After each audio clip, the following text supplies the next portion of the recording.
Bonjour Internet. Généralement, lorsqu'on pense chimie, on imagine souvent des scientifiques qui travaillent dans des laboratoires, habillés avec leurs sarraux, leurs lunettes, leurs cheveux un peu ébouriffés, et ils vont travailler sur des substances assez dangereuses qu'ils vont tenter de mettre en réaction pour faire des explosions. Sauf qu'en fait, la chimie, c'est beaucoup plus simple que ça, même si une partie effectivement est dédiée à la synthèse de molécules en laboratoire, des substances exotiques, on peut penser à Breaking Bad par exemple. Malgré tout, la chimie, elle fait partie intégrante de nos vies. Prenez par exemple cette magnifique tarte que ma collègue va vous montrer. Que ça sent bon! Je me demande c'est quoi qu'il y a dans le four! Ah! Mais ne serait-ce pas ici une belle tarte aux pommes? Ah! Ça sent bon, ça sent même un ingrédient magique, la cannelle. Mais Nassim, qu'est-ce qui donne à la cannelle cette bonne odeur? Ah ah! On retrouve dans la cannelle une molécule cinnamaldéhyde qui, elle, contient un composé aromatique. Ce composé aromatique va donner à la cannelle cette odeur particulière. Mais c'est quoi exactement un composé aromatique?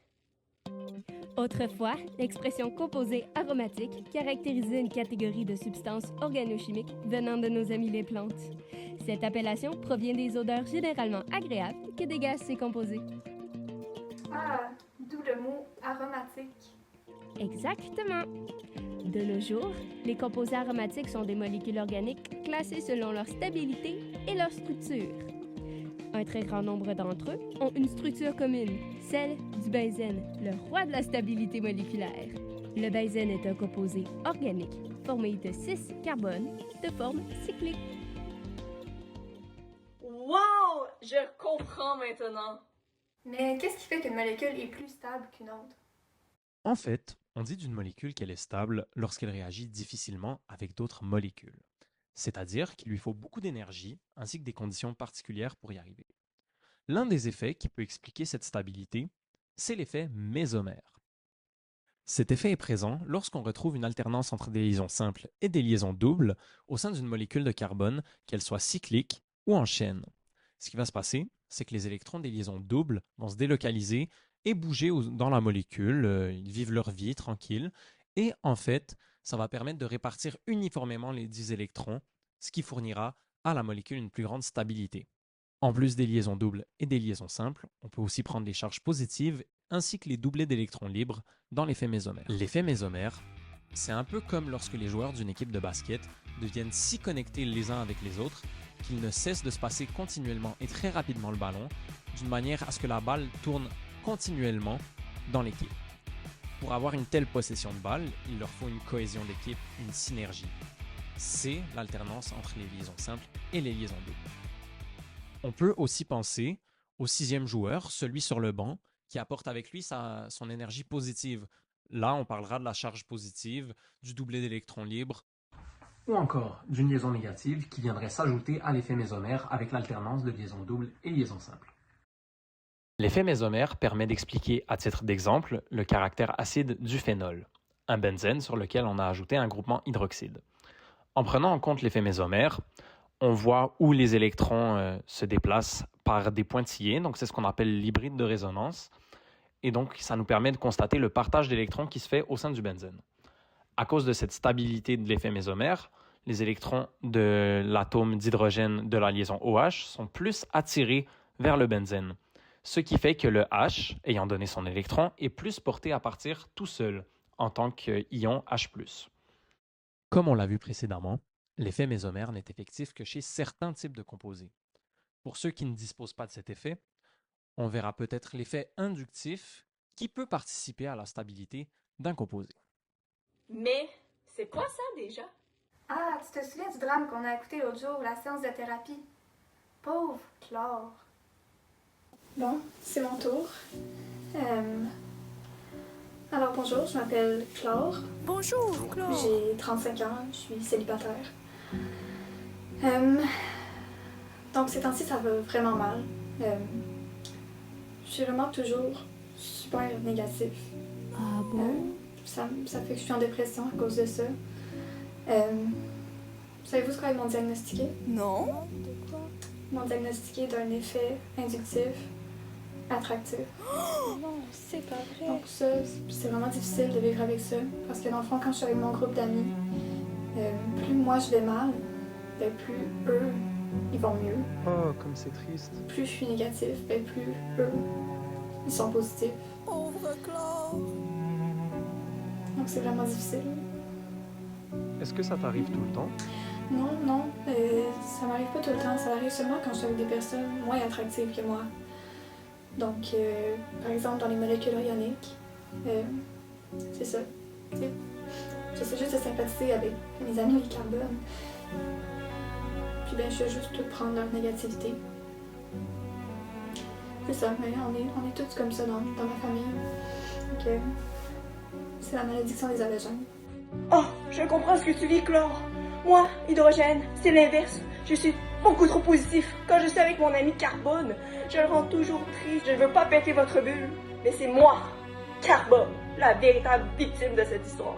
Chlore, tu dépossèdes mes frères et moi de notre négativité. Mais personne n'a demandé à ce qu'on nous la vole. Sinon, on n'a plus rien pour se plaindre. Je suis désolée.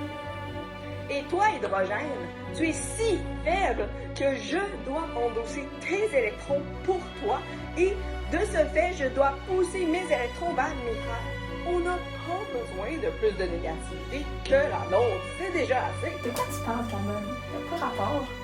J'ai pas rapport. Sacré Carbone, hein? Monsieur le constituant de base de la chimie organique, qui se croit tout permis, hein? Permet de parler d'effets inductifs répulsifs comme si c'était vrai. Et voyons donc. Et c'est vrai tout ce que je dis. J'ai reçu un diagnostic scientifique.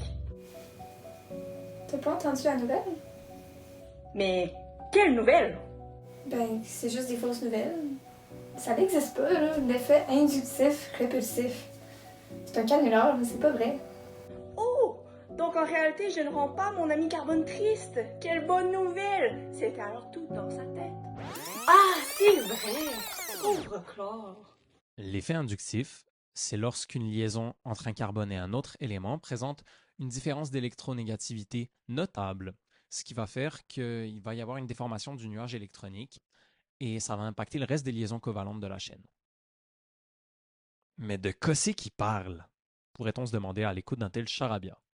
Résumé plus simplement, les atomes n'ont pas tous la même capacité à attirer vers eux les électrons. Dans une liaison entre un carbone et un atome plus électronégatif, donc de l'oxygène, de l'azote ou n'importe quel halogène, il va y avoir une déformation du nuage électronique. Ce que ça veut dire, c'est que les électrons vont se déplacer vers l'atome le plus électronégatif. Ainsi, il y a une polarité qui se crée au sein de la molécule, c'est-à-dire que l'atome plus électronégatif va être doté d'une charge partielle négative puisqu'il a plus d'électrons avec lui. Ainsi, le carbone va avoir une charge positive. Ça ne va pas s'arrêter là, puisque la polarité va se répandre le long de la chaîne. Donc les autres carbones vont également posséder une charge partielle positive. Leurs électrons vont se déplacer en direction de l'atome le plus électronégatif. C'est ça l'effet inductif. Pour clarifier le tout, on vous propose un puissant témoignage de 3 atomes qui ont été victimes de l'effet inductif. Ils ont été assez courageux pour se vider le cœur et nous faire part de ce qu'ils ont vécu. Autrefois, on séparait l'effet inductif en effet répulsif et attractif. L'effet attractif, c'est comme je l'avais présenté plus tôt, on a un atome de carbone et un atome plus électronégatif. L'atome plus électronégatif tire vers lui les électrons. Ça induit une polarité dans la molécule. Donc les électrons des liaisons covalentes à côté du carbone vont être dirigés dans le sens de l'atome le plus électronégatif. L'effet inductif répulsif, ça consistait autrefois à dire que lorsqu'un carbone était attaché, ou plutôt lié, avec un atome moins électronégatif que lui, donc l'hydrogène ou un métal par exemple, des électrons, il y allait avoir de carbone, non seulement un déplacement des électrons vers l'atome de carbone, mais celui-ci, n'appréciant pas sa charge négative, allait repousser vers d'autres carbones qui vont eux aussi repousser vers les autres carbones et ainsi de suite, les électrons, afin d'atténuer cette charge. Plus tard que le mois passé, et a démontré qu'expérimentalement, ça ne soutient pas du tout. Ça y est, cette vidéo arrive à son terme.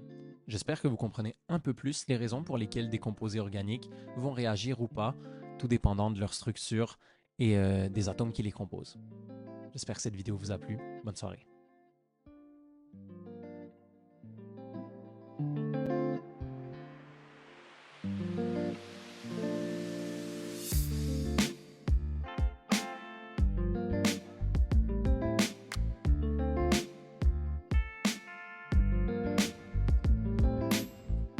Oh non! Mais qu'est-ce qui s'est passé? Il y a eu un meurtre! Qu'allons-nous faire? Ok, nous allons prendre un échantillon de peau ou de sang et nous allons faire une extraction d'ADN.